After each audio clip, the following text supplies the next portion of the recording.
Ny mofinaina isan'andro atolotry ny mpitandrina rakotina valina maoly.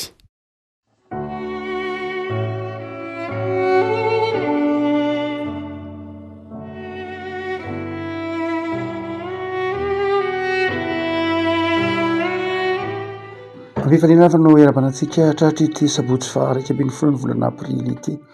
Ny mofinaina izay voalahatra ho antsika dia ny bokin'ny Isaia mpaminany. Isaia toko 10:20, Isaia toko 10:20, andiny 2:20 ka hatramin'ny 5:20. Isaia toko 10:20, andiny 2:20 ka hatramin'ny 5:20, vakiana amin'ny anaran'i Jesosy. Mijery ahy dia ho voavonjy ianareo ry vazantany rehetra, fa izaho n'Andriamanitra ka tsy misy hafa. Ny tenako no ny anianako, nisy teny efa nalaoko ny vavako tamin'ny fahamarinana ka tsy hitsoaka. Izaho no andolehan'ny loharika rehetra sy ianianan'ny lela rehetra. Ao amin'i Jehovah ihany no misy fahamarinana be sy hery, ka izy ihany no aton'ny olona ary homenatra izay rehetra tezitra aminy. Ao amin'i Jehovah no hanamarinana ny taranak'Israely rehetra sy hananany rehare. Ray masino, manomasinana amin'ny fahamarinana ny teninao ny fahamarinana. Amen. Andiny 2:20 tapany voalohany. Hoy Jehovah, mijery ahy dia ho voavonjy ianareo. Mijery ahy dia ho voavonjy ianareo. Ny bokin'ny Isaia mpaminany moa boky izay manaitra ny saina, manaitra ny fo, heritreritra ny fahalehibiazan'Andriamanitra sy ny fahamasinan'Andriamanitra. Ao anatin'ny zavatsarotra ny firenen'Israely amin'ity Isaia 2 ity, fanarenam-pirenena, satria manomboka amin'ny Isaia 30 dia efa tapitra ny fahababoana, dia efa ao anatin'ny ataontsika hoe vanim-potoana ny fanarenana, vanim-potoana ny fanamboarana, vanim-potoana ny fanatsarana, efa koa vanim-potoana efa fifarana n'lay fahababoana ny zanak'Israely na ny Joda amin'ity Isaia ity. Dia alefo sara an-tsaina hoe ao anatin'izany fanarenam-pirenena, fanarenana ny fiainana manokana, fiainam-pianakaviana izany, dia ny afatra Isaia mpaminany dia afatra mitaona ny olona hibanjina ny fahalehibiazan'Andriamanitra, ny fahamasinan'Andriamanitra, ny fahatsaran'Andriamanitra sy ny fahamarinan'Andriamanitra. Fa nahoana ary? N'Andriamanitra rehefa ao anatin'ny fiezahana anarina isika amin'ny fiainantsika, ataovy hoe mba misy nofinofy tiana ho tratrarina, misy zavatra tiana ho azo, misy tanjona tiana ho tanjolona ka ho tratra, dia inona no eritreretintsika olombelona voalohany hoe limba zavatra mba tiako ho azo, tiako ho tanterahina. Dia ny zavatra voalohany izay mety ho tsaintsika dia izao ny fiezahantsika, hoe ny fandaminana hoe zao no atao mba hahatratrarana azy, izany hoe ampitodikitsika amin'ny tenantsika ny fiezahantsika, ny tenantsika no mbanjintsika, hoe zao no tsy maintsy ataoko mba hahatratrarako an'ry tanjondry, zao no tsy maintsy ezahako mba hahavitanan'ry asyry, zao no tsy maintsy hiafiko mba hahatonga amin'le zavatry ry. Izany hoe mitodika amin'ny tenantsika isika ary manery ny tenantsika mihitsy hahatratra ilay tanjona. Saingy tsy izay nefa ny Isaia mpaminany eto. Ny taominy ny olona hibanjina ilay fahamasinan'Andriamanitra, hibanjina ny rariny sy ny fahamarinan'Andriamanitra, hibanjina an'Andriamanitra ho reharehany fa tsy ny materielina. Satria eto dia ndraindray rehefa anatin'ny fanarenantsika dia mandray mety mahavita dingana dia mirehare, dia hoe vita ity dia tsara ity, dia mety tsara ity, fa eto dia tsy izay mihitsy ny afatra Isaia mpaminany. Amin'ity andiny interpretanantsika ity ara dia hoy Isaia, mijerenareo an'Andriamanitra. Fa zay ny afatry ny tompo eto hoe hoy izy hoe mijery ahy dia ho voavonjy ianareo. Afaka malala ao amin'io baiboly io amin'izay nanoratana azy ny testamenta taloha, teny Hebreo fatantsika nanoratana azy, dia misy voambolana mitovitovy anankitelo. Ny voalohany dia izay ampiasaina eto ilay hoe mijery, mpanahy amin'ny teny Hebreo. Ny teny hoe mpanahy amin'ny teny Hebreo dia mijery ihany saingy tahaka ny hoe mitodika. Io zany azo atao hoe mitodia ty amiko dia ho voavonjy ianareo. Mitodia izany hoe ny tarehinareo dia ataovy mijery ahy. Mitodika ty amiko ny tarehinareo na ny tenanareo. Fa ny faharoa dia ny teny hoe sova, io koa mitovitovy ihany. Ny sova dia mitodika ihany saingy miova lalana mihitsy, zany hoe manao todiky ivo zany hoe manao hoe manao raha nitodika any atsimo de lasa mitodika amy avaratra. Zay ny antsoina hoe sova. Zay mahatonga ny sova ampiasaina hoe rehefa miteny hoe fibebahana. Ny mpanahy zany dia matao teny mpanahy zay teneny teo mijery eto dia milaza hoe enao ao anatin'lay trajectoire ihany, ao anatin'lay lalana ihany saingy zao tsy nijery an'Andriamanitra. Fa ny sova kosa de tena mila miova mihitsy lay trondro zotran'le dia mihitsy zany miova tanteraka. Fa matao teny fatelo zay mitovitovy aminy amy teny hebreo de ny teny hoe raha. Ny raha ndray dia mijery tsara, mandinika tsara. Tahaka ny hitantsika amy nomero 1:20 lay hoe lay menarana varahana hoe zay voakaitry lay menarana afo moa zany ny tena marimarina koa, rehefa nikakeriny menarana afo dia asain'ny tompo mibanjina na mijery, mibanjina zany lay raha, fa tsy hoe mijery fotsiny. Ny teny hoe raha zany dia mibanjina, zany hoe mijery tsara, mandinika tsara, tsy mpanahy akory lay hoe mibanjina lay menarana varahana fa raha, zany hoe mijery ny maso de mamakafaka ny maso dia mahatonga mijery tsara, mahatonga mijery mifikitra, mijery mamantatra, mijery mandalina zay lay raha. Eto dia matao teny tsotra be mihitsy miveriberina amin'ny testamenta taloha ny teny hoe mpanahy, mijery ady io vovonjy anareo Jehovah. Zany hoe ao anatin'ny zava-manahirana ny zanak'Israely, ao anatin'ny zavatsarotra izy fanarenam-pirenena hoy teo ao anatin'ny ndraindray ara fanantenana be nefa aniomana tena hoe etily izy, avy eo ndray ohatrany tsy etily izy, zay lay zavatra nitranga tamin'ity zay tonga teo efa ity. De hoy ny tompo, aty amiko jerena, aty amiko jerena. Miavaka malala leto hoe mijery ady zao milaza hoe ao anatin'lay lalana ianao saingy variana zany, tsy hoe diso lalana akory. Ny sova diso lalana de miverina makany an'Andriamanitra mihitsy, fa ny mpanahy tsy hoe diso lalana akory, fa tena ao anatin'lay lalana mihitsy ianao saingy tsy nijery an'Andriamanitra, saingy tsy niraharaha an'Andriamanitra. Noho zany de hoe Andriamanitra manao hoe efa ao anatin'ny lalana izy any ankenareo zao satria efa avy any amy fahababolonareo, efa mibebaky nareo, efa mifoninareo, fa saingy zao variana anareo. Misy zavatra izay mahavariana anareo ka tsy tena mifantoka tsara zany hoe tsy tena mitodika tsara ty amiko ianareo. Afaka malala ndraindray tokoa ange isika variana, tsy hoe diso lalana akory isika, tsy hoe tsy ao amin'Andriamanitra akory isika, tsy hoe tsy mivavaka akory isika, tsy hoe tsy mpino akory isika, fa mino isika, mivavaka isika, manompo an'Andriamanitra isika, saingy zao variana isika. Misy zavatra mahavariana atsika. Ary inona ny mahavariana atsika? Ny voalohany de zao, mety ho variana isika amin'ny fiezahantsika hoe vitak'io, za mahavita an'io, mety ny tenatsika ny eritreretintsika ho lasa mampavariana atsika. Variana amin'ny faharanita-tsainatsika, variana amin'ny fieritreretantsika ny fitaovana eo am-pelatanantsika hoe inavina eto am-pelatanana, ka variana miondrika mijery ny tenatsika isika. Na koa mety ho variana mijery ny namantsika isika, mety ho variana mibanjina ny namantsika isika, hoe ary to tsy ampindry olo ry ary to tazaniny fotsiny, to kianiny fotsiny, to tsarainy fotsiny, de mety ho variana koa isika amin'ny olombelona mitovy amitsika. Na koa mety ho variana ny maso ka lasa any amin'ny olana izay mety ho olana sarisary ny olana, lasa any amin'ny olana fa tsy any am'lay tena izy.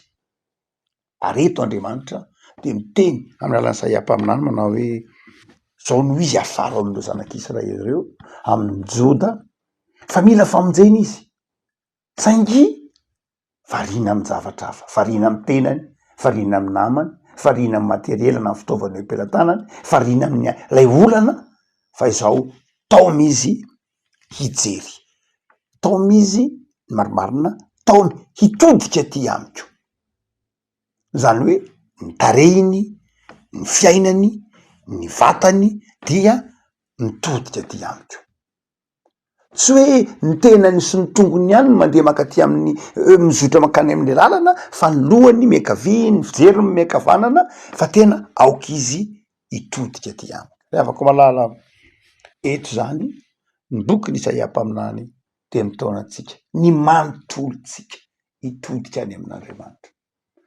Raha tiatsika ny mpandresy, raha tiatsika ny vonjena de zao manokatra varavarana ny tompo, aza variana, aza merikerika, aza veziveziny maso, aza veziveziny eritreritra fa any amin'Andriamanitra no mpanjenina voalohany indrindra. Aza any am'izay eo ampelantananao hoe tiany eo ampelantanako ka inona no ampiasako azy, aza any am'izay mety ho makahalanao, na aza any am'izay hoe tiany hoe za nge manana olona be deaibe manampy ahy reto, manana fianakaviana, manana zao, aza any am'izay olona mety tsy tianao koa ka hoe reto zao andrim-penjera fotsiny, na any am'le saritra koa manao hoe ity ve ho vita tsony, na any amy fahasalamana hoe za angamba jo sitrana, fa zao any amin'Andriamanitra ny maso, zay le mpana, aza mierikerika. Iten'ny Isaia mpaminany raha teo io, aza mierikerika fa izaho no Andriamanitra mitantana anao aho. Afaka malala eto zany Isaia mpaminany de mitaona antsika atoky an'Andriamanitra, mitaona antsika tsy ankina afa-tsy amin'ny Andriamanitra aloha voandriandrindra. Ary zay io teneniny io manao hoe ao amin'ny Jehova ihany no hanamarinana anao sy hanananao rehare. Fa ny faharoa, raha ohatsika ka miteny ihany hoe mijery, de tsika manao hoe ny tenantsika itsika tsy eo an'le lalana diso akory fa ao anatin'ny lalana marina, saingy ny fijeritsika variana isika. Fa izao koa ny hoe zavatra anankiray mety ho mahatonga tsika tsy mahita an'Andriamanitra de izao le masotsika mihitsy mitakona, tsy hoe mierikerika mihitsy isika fa le masotsika mihitsy mitakona. Lay mpana zany a dia mitaona antsika hitodika any amin'Andriamanitra ary ny maso mijery an'Andriamanitra, zay le raha mifatoka amin'Andriamanitra, tsy hoe tsy hoe mitodika mankany fotsiny ny tava la endrika fa misokatra koa ny maso manao raha zany hoe mijery mandinika an'Andriamanitra. Ary minge matetika tenen'ny mpanao salamy hoe misy anengemy manamaso fa tsy mahita, misy mijery an'Andriamanitra fa tsy mahita an'Andriamanitra, zany hoe Andriamanitra jereny saingy zao tsy fantany akory Andriamanitra, tsy eritreretiny akory io le mahavonjy. Hitatsika tsara ny epistilany Hebreo de niteny manao hoe misy fotoana ange de namangy azy Andriamanitra fa de tsy hitany, tsy fantany akory ny fisy nandray anjely, anjely ny trano tao aminy fa tsy fantany akory anjely, Andriamanitra ny namonjy azy fa tsy fantany Andriamanitra, heveriny fa olona ny namonjy azy fa tsy Andriamanitra, le olona no hitany fa tsy Andriamanitra. Debe ny olona hitanontsika tsara tamin'ny tsanganan'i Jesosy tamin'ny maty, reo roalahy tany Emaosy nitsangana tamin'ny maty Jesosy, niaraka tamin'ny Jesosy teny an-dalana izy, tao an-trano Jesosy fa tsy hitany Jesosy. Miaraka tamin'ny Jesosy izy ao anatin'le trajectoire, zany ao anatin'le lalana miaraka tsara amin'ny Jesosy, fa zao tsy hitany mihitsy Jesosy, nihidy ny masony. Ary matetika koa tsika de tratra am'zany, tsika mivavaka, miresaka amin'Andriamanitra, miaino ny tenin'Andriamanitra, saingy zao anefa ndraindray tsy tsapatsika mihitsy hoe eo Andriamanitra, eritreretintsika foana hoe lavitra be an'Andriamanitra, eritreretintsika hoe tsy takatsy ny sain'Andriamanitra, eritreretintsika hoe zany Andriamanitra zany de any an-danitra any, tsy mahita ny fahoriantsika nefa tsika mivavaka. Ary dia zay nahatonga ny Jaona ny teny manao hoe lay Andriamanitra de efa tonga nofo ka monina amitsika de tokony ho hitatsika, tokony ho tsapatsika. Afaka malala eto ary ny tompo de miteny manao hoe aoka ho tsapanao, mitodia any amin'ny tompo ianao, miteza hijery ny zava-mitranga amin'ny solomason'ny finoana fa eo akaikinao Andriamanitra. Amin'ny solomason'ny finoana no hijerenao ny zavatra rehetra mitranga amin'ny ankehitiny de eo akaikinao Andriamanitra. De mino fa mamonjy izy. Hoy ny 1:20. Ny tenako mihitsy nge nefa nianianako e. Ny tenako mihitsy nefa nianianako. Zany hoe Andriamanitra efa nanome toko mihitsy fa ho eo akaikintsika, ho tiatsika. Dia mazava be io tenin'io. Ao am' Jehova ihany no misy ny fahamarinana. Ao am' Jehova ihany no misy ny hery. Izy ihany no ataon'ny olona rehetra menatra zay rehetra tezitra aminy. Zany hoe meteza nokatra ny masonao. Eo zany Isaia de manokatra ny mason'ny jamba. Tsy mahita n'Andriamanitra eo akaiky eo. Tsy mahita ny fahasoavan'Andriamanitra mitosaka. Tsy mahita ny hoe ny zavatra ataon'Andriamanitra eo amin'ny fiainana isan'andro. Tsy mety mahita an'izay mihitsy. Na de efa ataon'Andriamanitra daholo ara-ny fitahiana. Nafahana tany amin'ny fahababona ny zanak'Israely.